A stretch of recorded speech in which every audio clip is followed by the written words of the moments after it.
ক্ষমতা কি এমনভাবে ব্যবহৃত হচ্ছে যা দেশের স্বার্থের চেয়ে ব্যক্তিগত বা আন্তর্জাতিক প্রভাবকে অগ্রাধিকার দিচ্ছে? ডক্টর ইউনূসের হাতে ক্ষমতা যাওয়ার মাধ্যমে পরোক্ষভাবে আমেরিকা বাংলা শাসন করছে না তো? নাকি এটি কেবল কিছু অতিরঞ্জিত গুজব যা একটি রাজনৈতিক দল বা সরকারের পক্ষ থেকে ছড়ানো হচ্ছে? চলুন ইতিহাস আর কিছু মিথ্যের বেড়াজালে আটকে পড়ে থাকা সত্যের পর্দাফাশ করি মিস্টার ল্যান্সের আজকেরই পর্বে।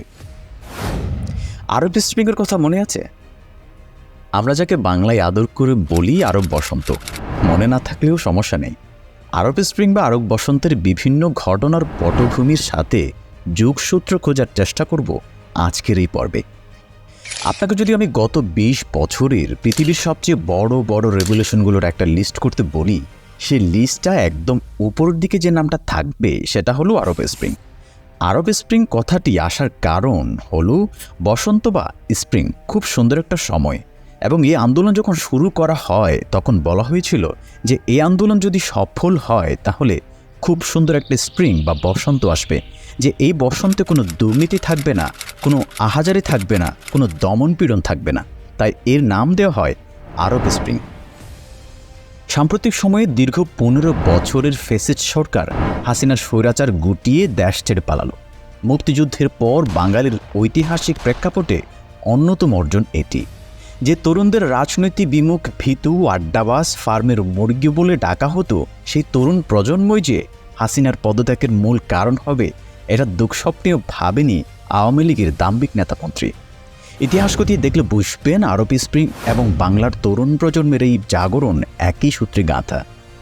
গণতান্ত্রিক রাজনৈতিক ভবিষ্যৎ সুরক্ষিত করার জন্য নিপীড়নমূলক কর্তৃত্ববাদের বিরুদ্ধে শান্তিপূর্ণভাবে জেগে ওঠা এই তরুণ প্রজন্মের দ্বারাই বিশ্ব দেখেছে আরব বসন্ত এবং ফ্যাসিস্ট সরকার হাসিনার বিরুদ্ধে বাংলা বিপ্লব।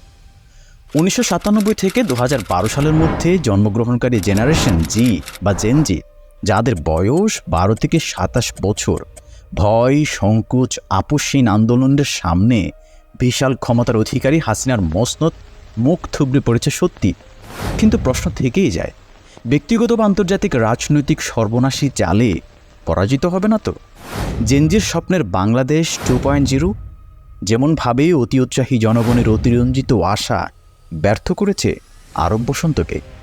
প্রশ্নের সমাধান খুঁজতে প্রথমে খতিয়ে দেখতে হবে দিনে মমতাময়ী নেত্রী হাসিনার শাসনামল, যাকে ইট পাথরের জন্য যে পরিমাণ কাঁদতে দেখা গেছে, তার শাসনের ১৫ বছরেও তাকে এমনভাবে কাঁদতে দেখা যায়নি কখনো।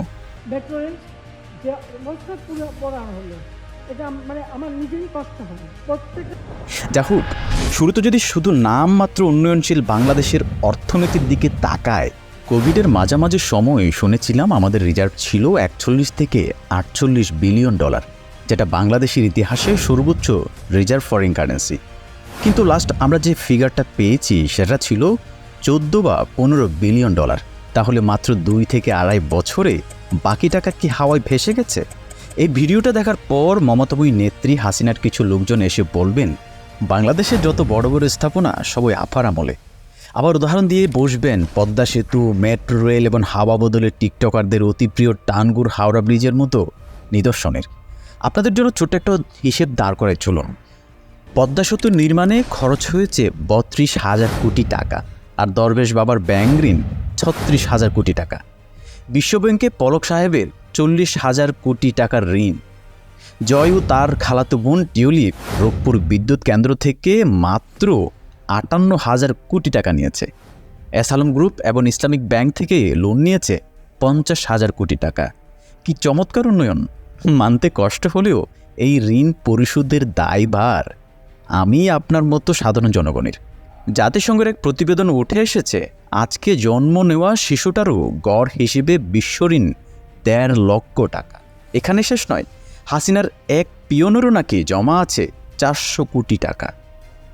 বাংলা বিষয়ে সারা জীবন পড়াশোনা করেছেন এমন একজন সাধারণ মানুষকে ধরে এনে আইসিটির প্রতিমন্ত্রী বানায় ফেলা, বা ধরেন সারা জীবন র্যান্ডম সাবজেক্টে পড়াশোনা করেছে এমন একজনকে যদি ধরে এনে সড়ক ও যোগাযোগ মন্ত্রী অথবা স্বরাষ্ট্র মন্ত্রণালয়ে বসিয়ে দেওয়া হয়, তাহলে সেই সরকার ব্যবস্থাটা কেমন করে স্বাভাবিক থাকবে?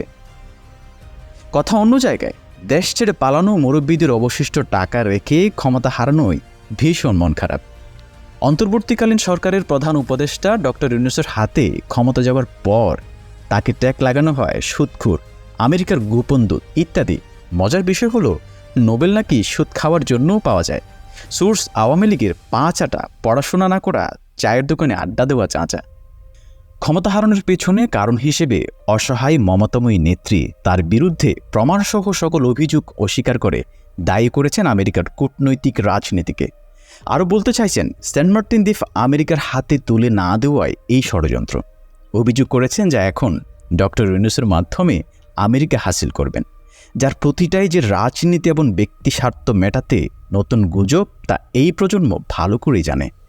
সাংবাদিক তাসনিম খালিলের একটা কথা না বললেই নয়। তিনি লিখেছেন, বাংলাদেশের শেখ হাসিনা নিজেই একটা চরম বিশৃঙ্খল পরিস্থিতির সৃষ্টি করে পালিয়েছেন। এখনকার সকল অরাজকতার দায় তার, গণ অভ্যুত্থানকারীদের নয়। এই সহজ হিসেব যারা বুঝবেন না তারা হয় গাড়ল না হয় দালাল। এরশাদ পতনের পর থেকেই 2 দলের ক্ষমতায় থাকা এবং ক্ষমতা দখলের লড়াই ছিল বাংলাদেশের রাজনীতির একমাত্র চর্চা, যাকে বারবার ধাক্কা খেয়েছে সাধারণ মানুষ। জনগণ যাদের হাতে দেশ চালানোর অতি গুরুত্বপূর্ণ দায়িত্ব অর্পণ করে, আমরা কখনোই চাই না তারা সেই নিরস্ত্র জনগণকেই নির্বিচারে এইভাবে হত্যা করবে। আমরা চাই না কোনো ফ্যাসিস্ট রেজিমের ক্ষমতার বলি হয়ে আরও একটি নিরাপরাধ প্রাণ ছড়ুক। আমরা চাই না শুধুমাত্র মন গড়া কিছু গুজব আমাদের এই বিজয়ের সুদূর প্রয়াসে উন্নত দেশ গঠনে বাধা হয়ে দাঁড়াক। আমরা একে অপরের হাতে হাত রেখে বাংলাদেশকে পুরো বিশ্বের রোল মডেল বানাতে চাই।